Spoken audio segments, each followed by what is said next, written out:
from high within the skies. That crow, it can still read you with its eyes. So tell me, are you ready? Can you see those messages when it is time and they come to be for all of the animals? They know more than we. Getting familiar has now become a necessity. Spellbound as the frog, leaping between realm to realm within the fog, teaching us of healing energy, emotionally, mentally, spiritually, and of course physically. Again, I ask you, are you ready? Can you see those messages when it is time and they come to be for all of the animals? They do know more than we. Getting familiar has now become a necessity. Like the wolf, solitary. Tell me, do you be? Or has it become time for the pack and family, howling to the moon? Within thyself, those answers shall come soon. Again I say to thee, are you ready? Can you see those messages when it is time and they come to be for all of the animals? They know more than we, and getting familiar has now become a necessity. Like the spider to the web, the creepy do crawl. Release from you now, you're dead. It's time for you to hear the call. One last time, I beg of thee, are you ready? Can you see those messages when it is time and they come to be for all of the animals? They know more than we. Getting familiar, it has now become a necessity. So come now and sit with me. Allow Lady Stars and Fire to help you unravel a mystery. And getting familiar, we so shall be.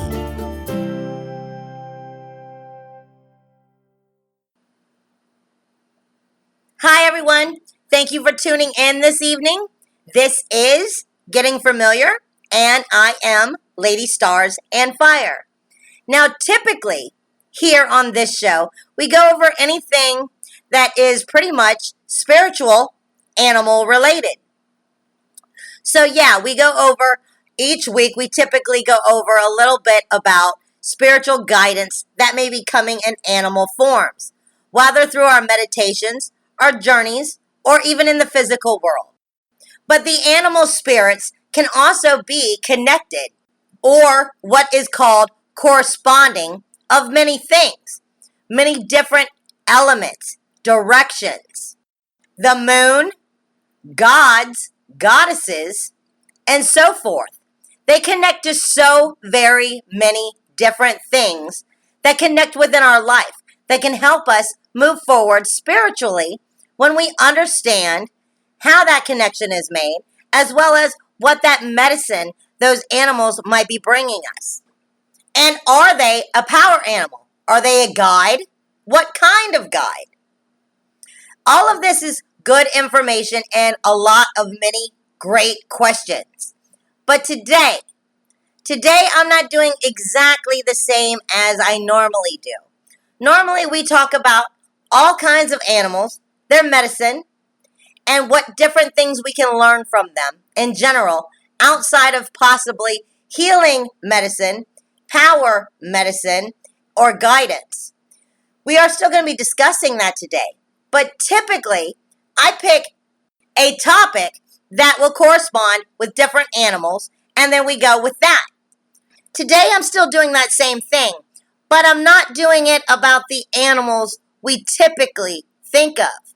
Today, I want to do it all on mystical creatures. Let's face it, for as long as we can remember, there has always been mystical creatures within our life. Maybe not in our actual reality, in the physical world, but The mystical creatures have always been part of our life.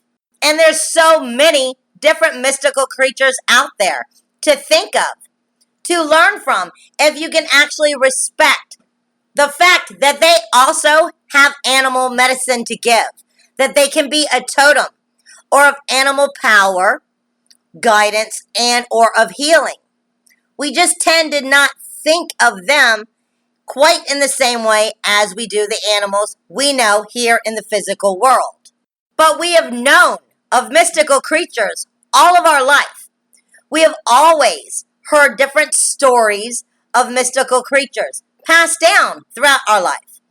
This is why we know of them. They've been in cartoons when we were children. They are part of movies. Even if we don't see them here in our physical world, we are knowledgeable of what they are. They are a sweet daydream into another world, into another realm, and another existence beyond our own. They are majestic, mysterious, and magical. Something about them we can't help but to be enchanted with, and we want to know more about. We want to see them with our physical eyes. We want to be touched in our heart by them. The unicorn, the Pegasus, the dragon. There are so very many, and so very many that we hold dear in our heart, even if we can't help to get past the idea that they're mystical creatures. And that's because they are hope, mystery, and adventure, a higher knowledge above our own, and from realms of the unknown to us. However, there are those out there who will tell you the mystical creatures are only mystical to you, that they are no different than fairies, and how some people believe in fairies and some people don't, how some people see fairies and some people don't. It is often one of those things. Seeing is believing. But the funny thing is, sometimes, even when you are seeing, you're still questioning believing. Just like a medium who sees spirit, and then there are those who don't. There are people who pick up on energy, and there are those who don't. We question ourselves all too often as to that could not have possibly actually happened when we find ourselves actually interacting with spirit. Often it's easier to talk yourself out of believing that it was possibly true than to actually believe it was true. Perfect example. Much like the shadow that you see moving about out of the corner of your eye. Yet when you turn to see what that shadow was, it was gone and nothing was there. At least nothing anymore to the visible eye. Or when we are alone and we hear our name being called, but when we look up or we go into that next room, no one is there. And this simply is because when it is unexplainable to us, it's easier to excuse it as it never happened, that you just made it up. Forget about it and move on with your life. But in fact, that's because typically spirit was trying to communicate. And the only reason out of your corner of your eye that you saw the shadow walk by or you heard the spirit speak is because you was at a more calmer, relaxed state of being. It is often said that the spirit will arrive in areas of unfocused. That is unconscious to you, that you are not paying full attention to. You become more open-minded to receive that message. But often when we do receive it, we question ourselves and think we're not. As well as when we turn to look, we become focused on it at that time and therefore taking it out of our actual focus. This often is why it is said that in the dream world, while you are dreaming, that your unconscious state of mind and focus makes it easier for spirit to communicate with you in such things as dreams. And this is why it may seem so vivid when they do. Rather, it is messages being brought to you of warnings or messages from the dead and your loved ones who have passed on. The mystical creatures, fairies even, fall into this category, for they do live in a realm outside of our own. However, those realms intertwine with our own. They're just typically invisible to us, or typically seen, viewed, or thought of as invisible to us, but that they do exist. Now, some of us have come across some of these mystical creatures in meditations, as well as in shamanic journeys. That communication within meditation or shamanic journeys can be made with what is considered mystical creatures. Now, a medium, a clairvoyant person, will tell you different. Will tell you, yes, they do exist. They may not see all of them. They may only see a specific creature in general, or they may only see parts of different parts of the creatures in general. They may feel the energy and know the presence of those mystical creatures when they arrive. However, just because you don't see something does not mean it does not exist. Nor does the lack of someone else's belief in something mean that cancels out the belief of those who do believe. Either way, the stories of the mystical creatures have gone on for as long as we can remember. The belief and the lack of the belief has gone on also for as long as we can remember. But the stories did come from somewhere. The only thing that I can say is apparently, the more open you are, the bigger of a heart you have, the more loving you are able to be and open-minded, the easier it is for them to appear to you. This may also be why it is said that the children are still pure of heart, and so therefore the children can see things you do not. The spiritual world and all of its realms will always be larger than we can ever understand, than we can ever explain, because they are simply larger, grander, and just plain and simple more than us. We will always be trying to learn and understand more than we are capable of, at least right now in this world and at this time, as a full unit of human being. And this simply is because we are still evolving. But some of the mystical creatures, they even grace the constellations, and quite literally are written in the stars, such as one of my favorites, the Pegasus. The Pegasus is a very well-known mystical creature. It is the beautiful horse with wings, and it does grace our constellations. It is in the stars. The Pegasus was known to have been the son of Poseidon and of Medusa. The story goes that the Pegasus sprung out of the sea from the very blood of Medusa when Perseus severed Medusa's head. The Pegasus appears again and again and again throughout mythology. The Pegasus is known as the thundering horse of Zeus. This is what has landed him in the stars, as well as the Pegasus was known to have been able to have flown to Mount Olympus, the home of the gods.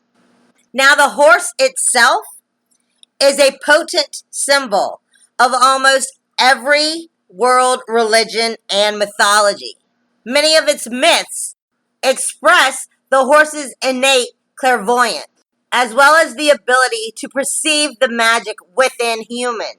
Some view it as a symbol of strength, vitality, and lust. However, though, it is often said that by the cutting of the horse's mane, its sexual power is lost. It is also a symbol of devotion and loyalty, and it is also shown representing the warrior spirit, bravery, and courage. But what we seem to know most, what we remember most when we think of the Pegasus, is the fact of its wings. It represents flight, that ability to fly, and being with its connection to Mount Olympus. It is thought to live in the realm with the gods, or even the heavens. That its frequency technically is too high pitched to be able to be heard here. So this brings to it that it represents also prayer and contemplation, especially because of its wings. Its wings happen to be that feathered bird-like wings, which is what we consider when we think of the angels. So therefore, in spiritual and religious symbols, so within that, we find that it represents the ability to rise above, to transcend above, and to simply rise us above what we know as our human earthly burdens. To be able to lift these concerns and be able to take them to heaven itself.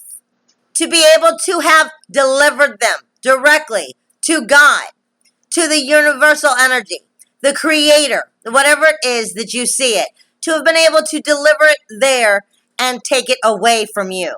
Therefore, being able to allow you to rise above your earthly needs or concerns. The Pegasus is also said to bring with it the heightened power of the natural forces. For within the thought of its very spiritualism, and therefore it has been thought to have been able to invert evil into good. And for that reason, within Christianity, the symbol was adopted from the Mount of Apollo, the god known of pure light, beauty, and truth, for its symbolic connection with Christ.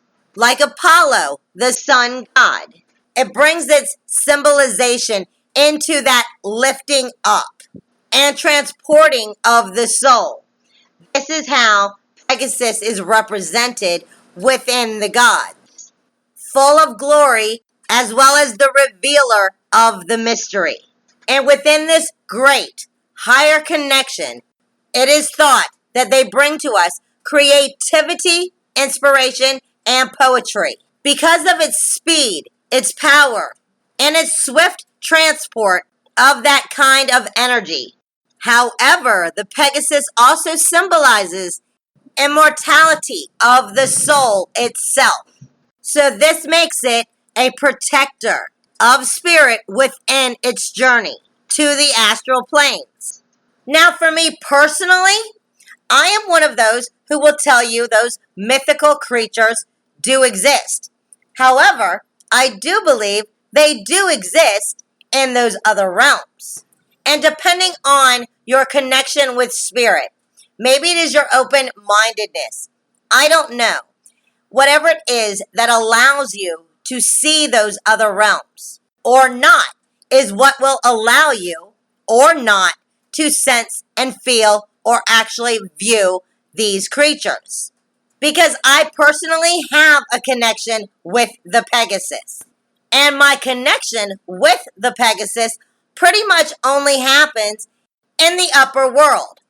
Or actually, while I'm traveling or trying to travel to the upper world within shamanic journeying. You see, for me personally, I've come to realize if I'm trying to go to the upper world in my journeying, and I see the Pegasus is telling me, I am not coming from true heart. I am not relaxed. I am not letting it go. I am trying to bring all of my troubles and my concerns up to this world. The Pegasus reminds me at this time that I need to release this energy, that it is not mine to bring or to carry, to bear, so to speak. For that upper world within the shamanic journeying would be like traveling to heaven, traveling to our teachers to ask for guidance, or maybe for a direction so there I can then therefore get the guidance. So see, I know when I'm trying to go there for that information, when the Pegasus appears, The Pegasus is reminding me, hey, you're bringing your emotions with this. You're not being open-minded. You need to relax. You need to let go so we can help you because you're not willing to receive this help at this moment. You're still trying to hold on to it. More or less, the Pegasus won't let me get any answers in the upper world until I surrender to the fact I am not transcending. Or in fact, better yet, I am keeping myself from transcending because I'm bringing my attachments of all of my human concerns with me. And until I'm willing to let go, I'm not going to pass that Pegasus. I'm not going to get to my teacher and get the information I need. So either I need to let it go and relax or do it at another time. And when I'm there, when I'm traveling and I come across the Pegasus, I can feel that Pegasus like as if it's right in front of me. I can feel the wind coming as it lands. I can feel the wind from its wings and its ground shake as it lands in front of me, stomping down into the water. I can feel that splash of water hit me. This is telling me when that Pegasus lands in that water, stomps down in a hard grounding motion, and the water splashes, and I can feel its wings and the wind blowing all at me at the same time. Pegasus is saying, no, not yet. For whatever reason, I am emotionally not ready yet. So therefore, the Pegasus blocks me from moving forward. And until I'm ready to surrender and give him that energy of being able to transcend, I don't get past him. Now, this is just me sharing my experiences with you. That does not mean necessarily that that is how it would be for you. Because I have also had meditations where the Pegasus is simply has its head to mine, as if it's allowing me to express my sorrow or to release it and let it go. So I am very much one of those who I believe that whether you see them necessarily or not, they exist just in other realms. And depending on how well connected you are, open you are, pure of heart maybe, may depend entirely on if or if not you see them. But let's face it, we're human. We get moody. We get judgmental, even when we don't mean to. None of us are perfect. None of us are always pure of heart. We have moments, yes. But it's that time, so we got to take a few minutes for our sponsors, and we'll be right back after this.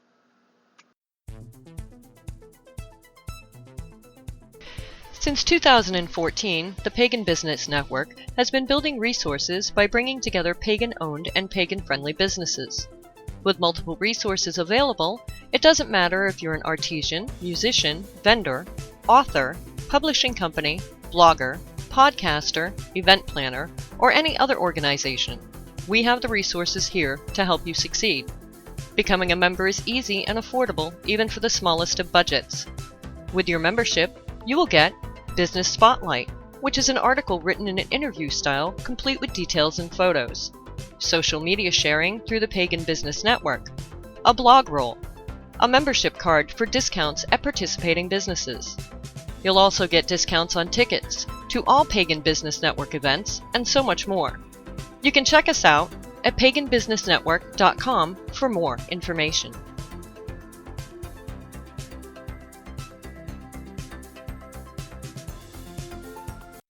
Hey everyone, it's Lady Stars and Fire here. So come on over to the website today and check it out with all of my personal handcrafted metaphysical and magical items, for I created them just for you. You may want to check in with the free weekly healing messages or get your own readings, tarot, ruin, even combination, astrology as well. You may find yourself interested in the monthly Cosmos itineraries or even a Reiki healing session. So come on over today to our magical sanctuary and see what we have in store for you. Visit the website at ladystarsandfire.com. And as always, take good care of you and use you wisely. And hugs and kisses in the wind, my darlings. This is Lady Stars and Fire, signing off.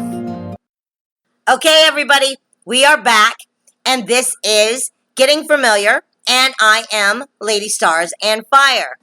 Now, today, we are talking about the mystical creatures within our life. Whether it is pure fantasy or actually within our life. Because mystical creatures, such as the Pegasus, which is what we were just discussing, the unicorn, the dragon, or there are so many more that we can discuss, even though I won't have time for them all today. Our mystical creatures have actually always been part of our reality, just maybe not in the way you view reality. There have always been stories where the mystical creatures have been part of those stories. Children imagine them and play with them within their creativity or maybe innocence. They've been in movies, cartoons. They've been part of our life ever since we can remember.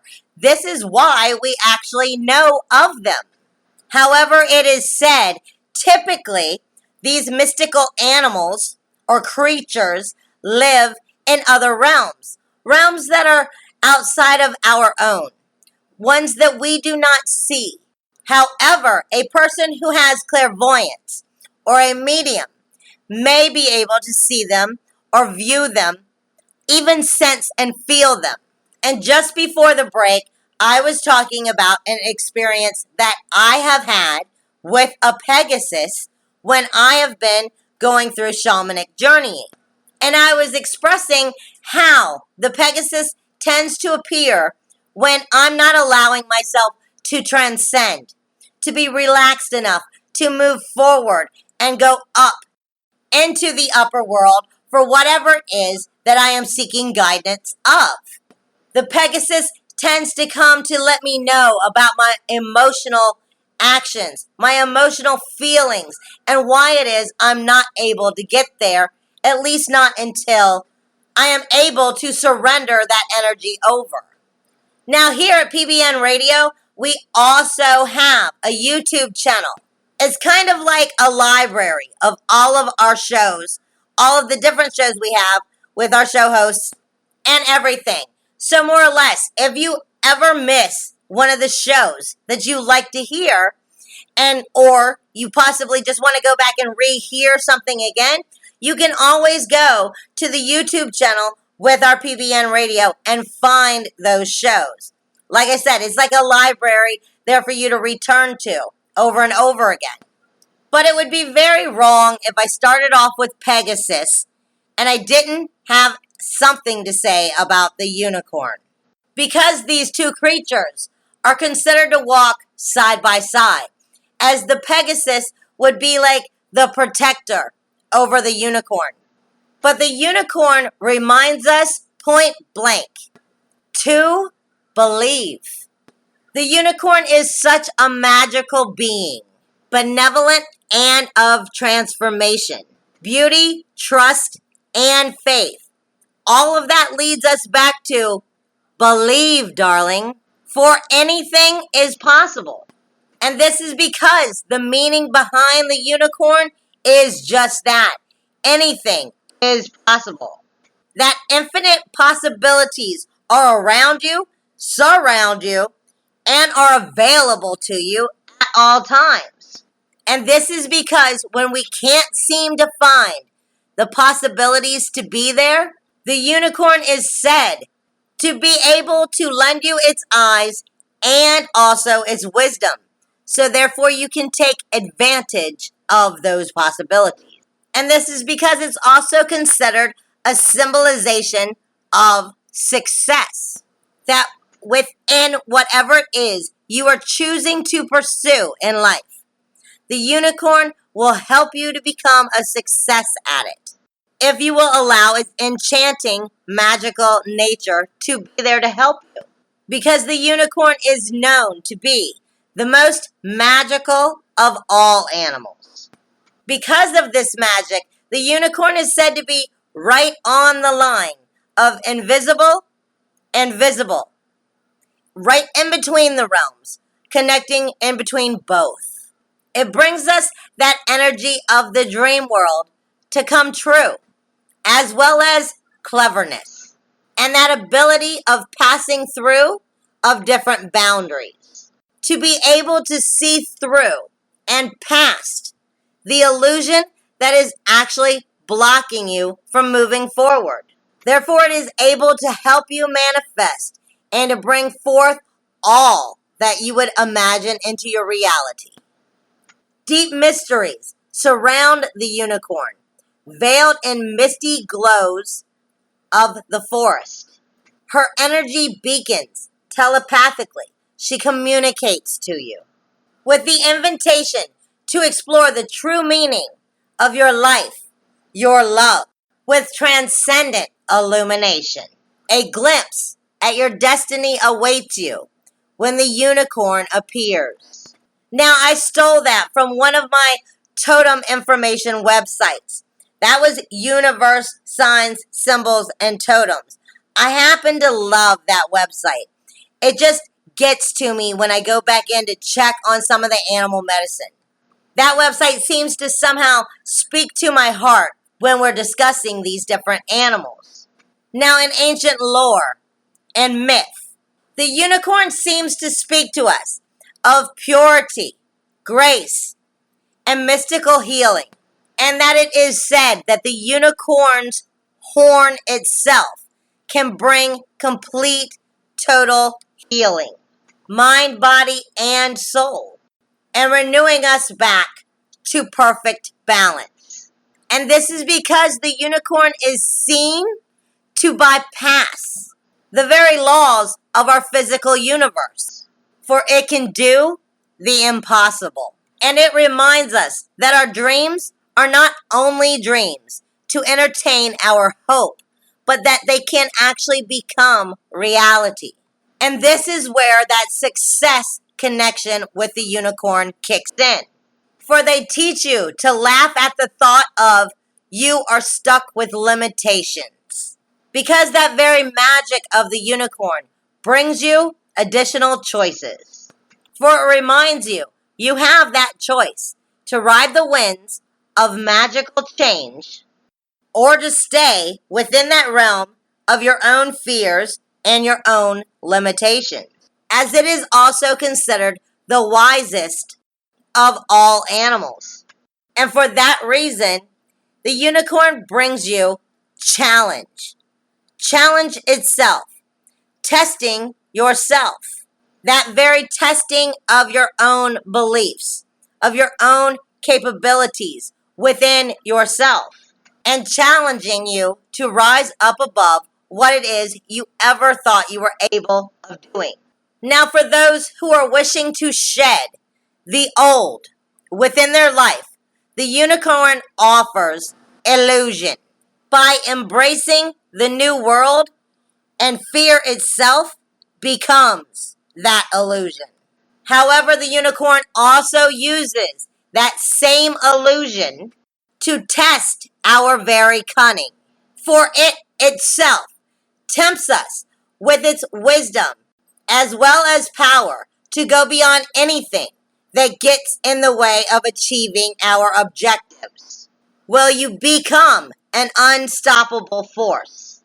And because the unicorn is considered to be the master of transformation, it's elusive as well as a shape shifter.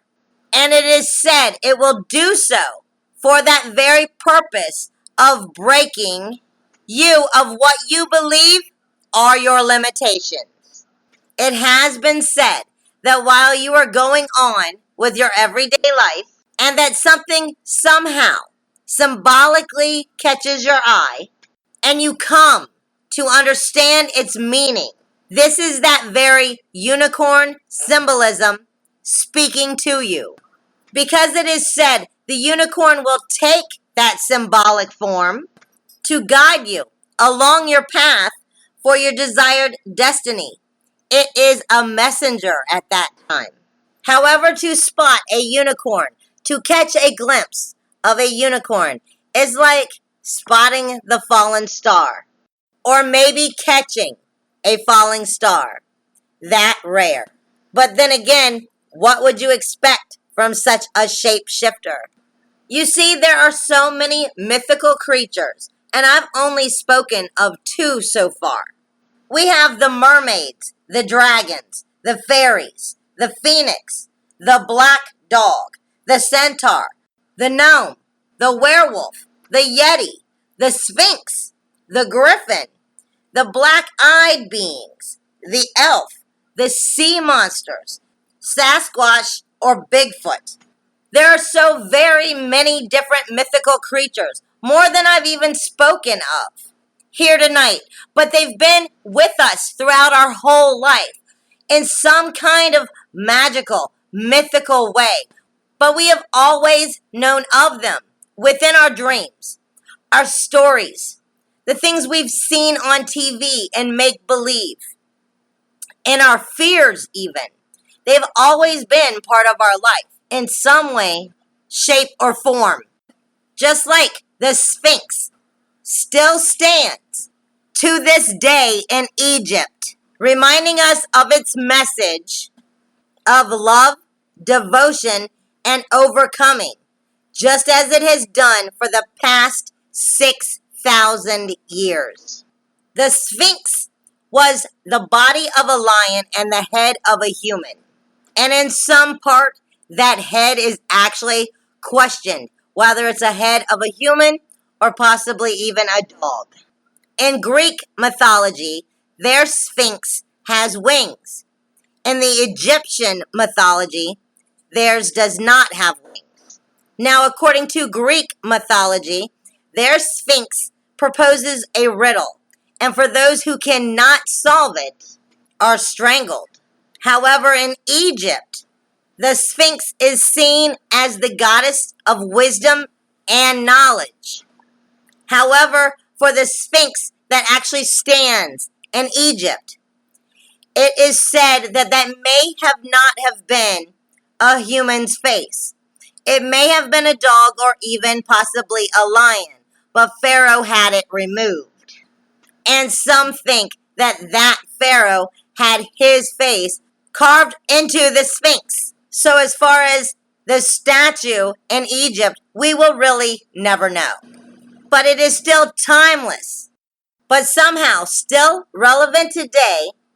The Sphinx seems to still speak to us, somehow from the past, concerning the joyful reunion that can occur when humans no longer personify ourselves and our life, but rejoin again with divine will.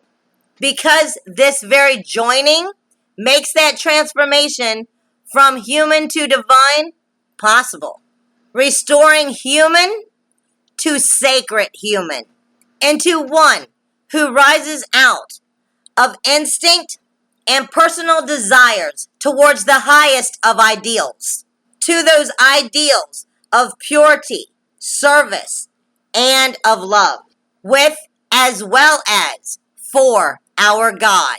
We have to understand, to obtain the goal of the Sphinx is to represent and undertake the journey of purification, of long, deliberate efforts motivated by the desire to reach the very goal. So what is the goal? And that would be the eternal marriage of life and light that love seeks. For this is what the Sphinx represents. Because it is thought that when a soul reaches a specific stage within its own development, love calls on it and inspires it to seek its own higher nature, moved by the stirring from within. The Sphinx calls to us to awaken ourselves from within to elevate to that higher vibration, that higher understanding, love, and knowledge. The Sphinx beckons us to grow. However, it delivers riddles to us that are confusing. This is how we grow, by figuring them out. I personally have always been intrigued by the Sphinx. I'm mesmerized by the knowledge that it holds that I have no idea of understanding. It's like a child looking up at a parent with love, but still with no great understanding of what is going on within their world. For to a child, the parent is God. The older, the bigger, the protector, and the all-knowing one. Okay, everybody, but we're going to take a few minutes now because it's time for our sponsors again, and we'll be right back. Right after this.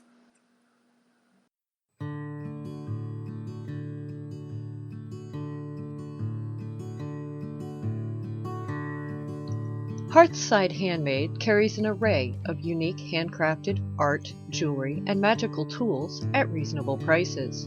Most items are created using reclaimed or natural materials. Hearthside Handmade is also home to Cardea's Curios, an ever-changing selection of curiosities and magical ingredients responsibly wild harvested from the beautiful Silver Pines Farm in Georgia. Visit their website today at hearthsidehandmade.com. That's HEARTHSIDEHANDMADE.com.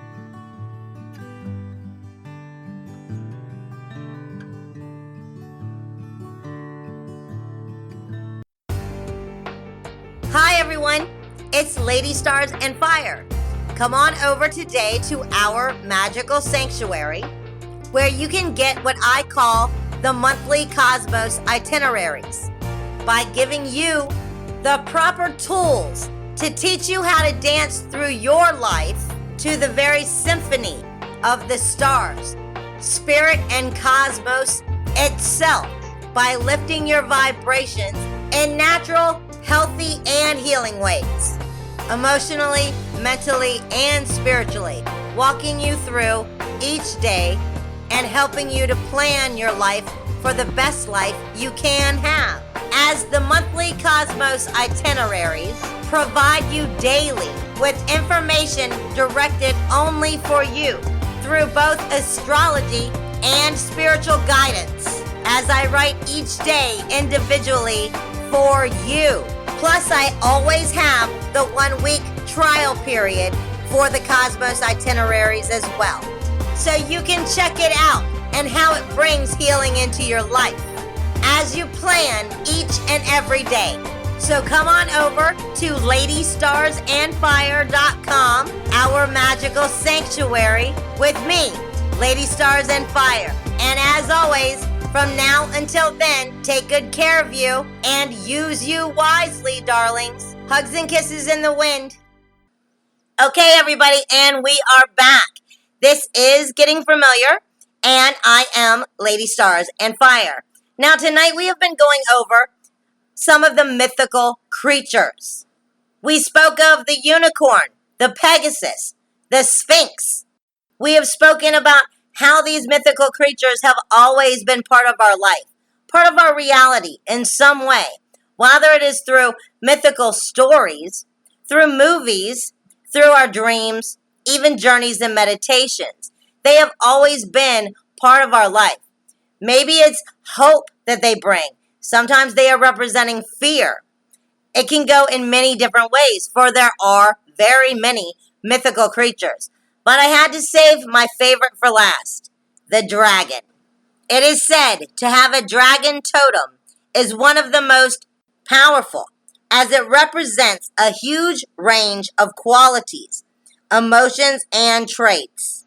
And when the dragon comes to us, it could mean many of things. The most common that the dragon brings to us is the need of strength, courage, and fortitude. But they are also messengers of balance and of magic. encouraging us to tap into our psychic nature, to see through the eyes of mystery and wonder. The dragons are known to be the ultimate rulers of the elements, of earth, wind, fire, and of air. They serve as a powerful guardian as well as a guide. And if dragon is part of your life, it is encouraged to acknowledge as well as respect that dragon and have communication with it as often as you possibly can. Because the more deeper your connection is with that dragon, the closer that relationship will become.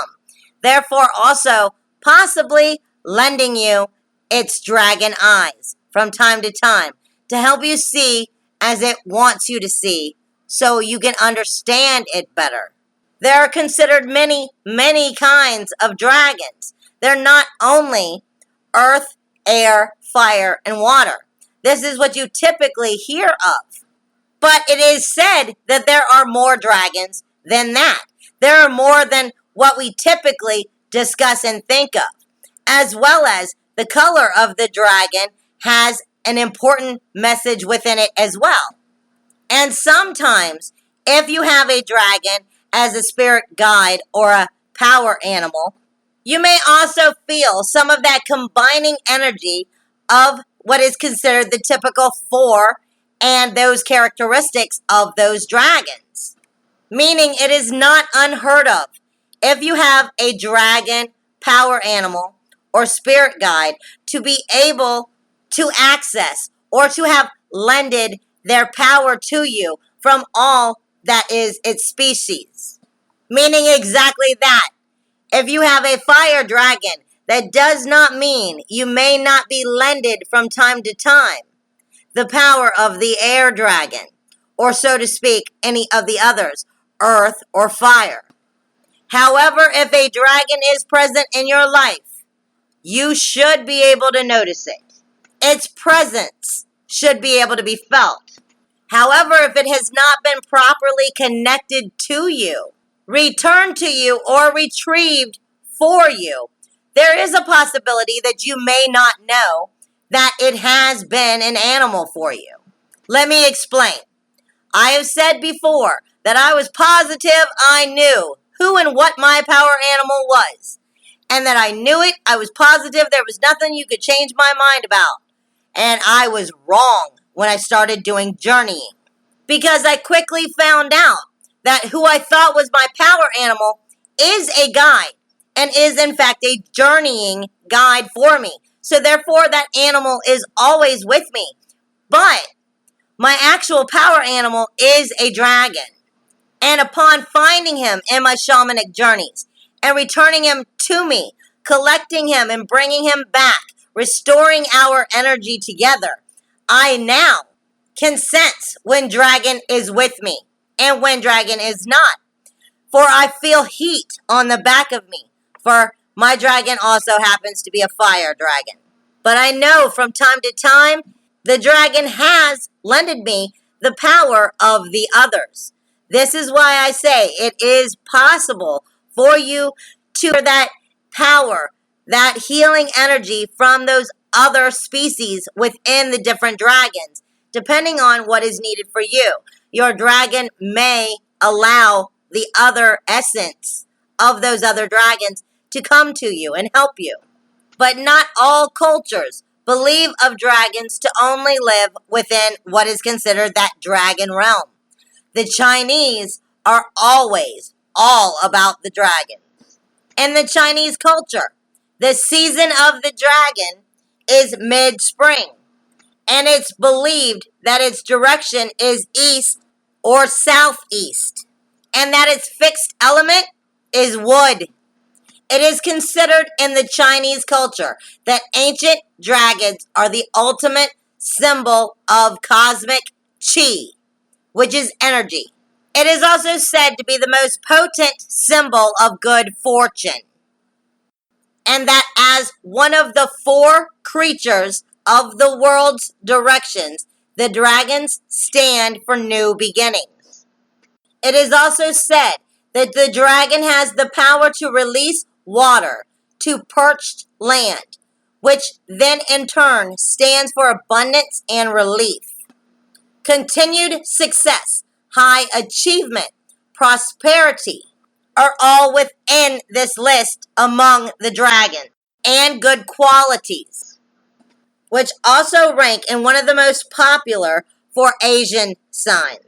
The classic Chinese dragon is a symbol of confidence and courage, and that it is also thought that the dragon can make the heart beat stronger to instill fire from within, as well as enable you to stand taller, both physically and spiritually. The Chinese also have the legend of the 9 dragons, and the mainland overlooking Hong Kong is called Kowloon. If I have any Chinese listeners, I apologize for butchering your language. I'm trying. Kowloon means 9 dragons. Legend states that the mainland was named by a Chinese emperor who fled there after the Song dynasty. That originally he had named the land of the 8 hills located on that land. However, the servants observed that the emperor should be counted among the regal figures. Hence the Hulong or Kowloon was created. The 9 dragons was born. Now, out of proper respect, I am not going to name these 9 dragons because I'm not going to butcher these names. But I will tell you about them. I will just say 1 through 9. The first of what is considered the 9 dragons alerts one to danger and serves as a protector. And this symbol is often engraved on bells, sacred singing bowls, or even gongs.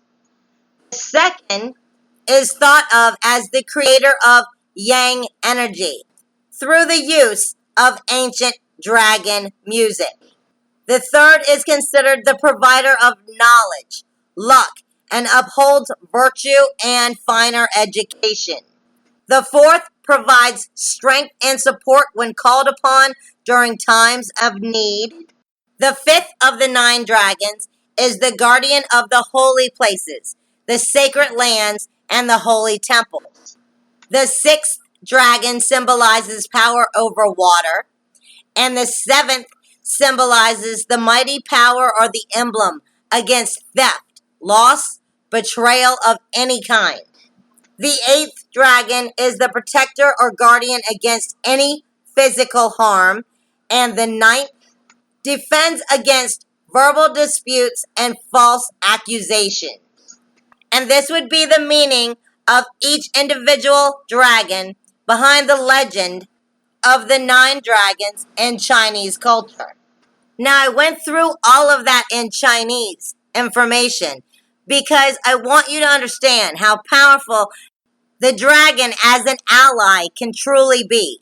Because when we learn to call upon the dragon to effectively live our lives honestly, with courage, strength, and the peaceful warrior that we can all find within us. And for that, we allow the dragon to live on because we become the dragon. But with that said tonight, darling, we are out of time. I want to thank you for hanging out with me, as well as remind you, you can hang out with me any day of the week on my Facebook page, Getting Familiar with Lady Stars and Fire. I've had so much fun this evening, and I hope you did too. And I hope that you tune in again next week with me, again, Getting Familiar with Lady Stars and Fire. From now until then, take care of you and use you wisely. Hugs and kisses in the wind, everyone. And blessed be.